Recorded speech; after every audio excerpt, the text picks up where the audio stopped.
Every single one of these shoots, almost without exception, has 2 clusters of blossoms, and it'll make 2 clusters of grapes.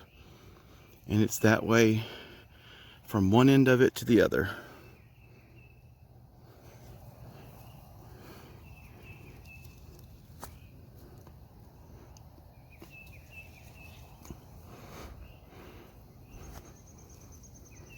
This is a really heavy producing grape. It's one I got from Walmart. It was labeled black muscadine, but it's a little bronze. Look at all the blossom clusters.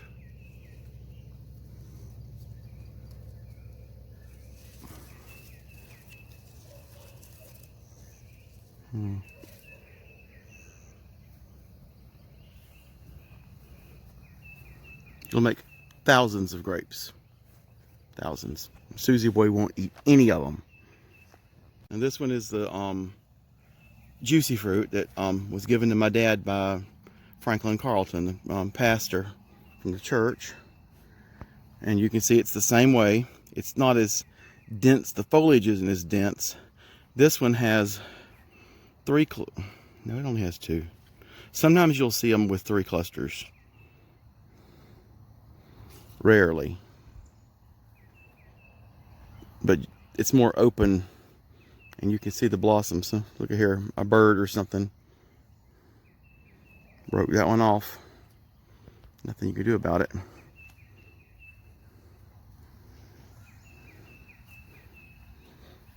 But it's similarly covered with blossoms. You can see. I wish this thing had focused closer. It's very frustrating. I want to show things, and when it's in this high definition mode, the autofocus is terrible.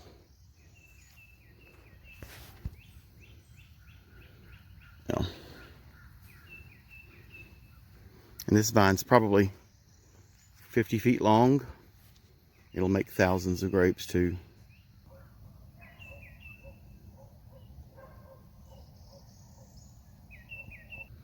This is my biggest one, the oldest one. I've been here for 10 years, and it's been here for about 10 years. Got it from Mama. They dug it up from her house uptown. It was already a pretty big root, and David dug a hole with a tractor and planted it here. And I watered it in. And like that thing that cooks the chickens, set it and forget it. Except you have to prune it. And it does give problems like aphids. And you can see them here.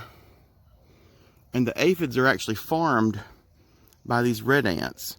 They'll move them around and place them where they want them, and actually space them out.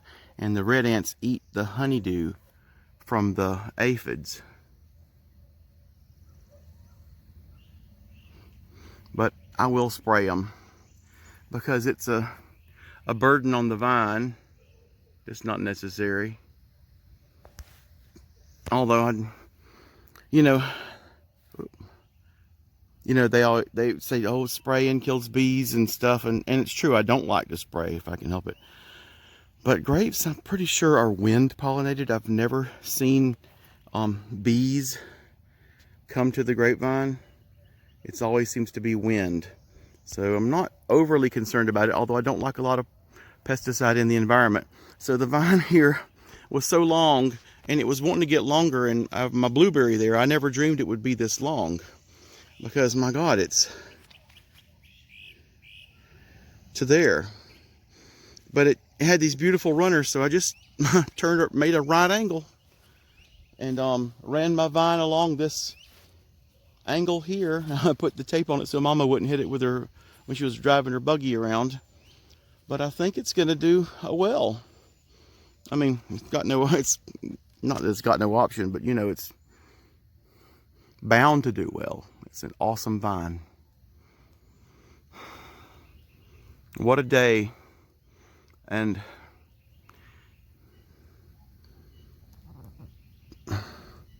it's 20 minutes till 8, and guess what? I've got to go to work. So I've got to go inside. Oh well. This is my grapevine that I got from Karen. Just a wild vine growing in her front yard, trying to run up the power poles. She'd eaten grapes off of it before, so I got a piece of it, and you can see it blooms. It doesn't set great fruit, or it hasn't for me so far. I'm trying to get it to focus on those blooms. But it sets some, and they're good. They're a small black grape.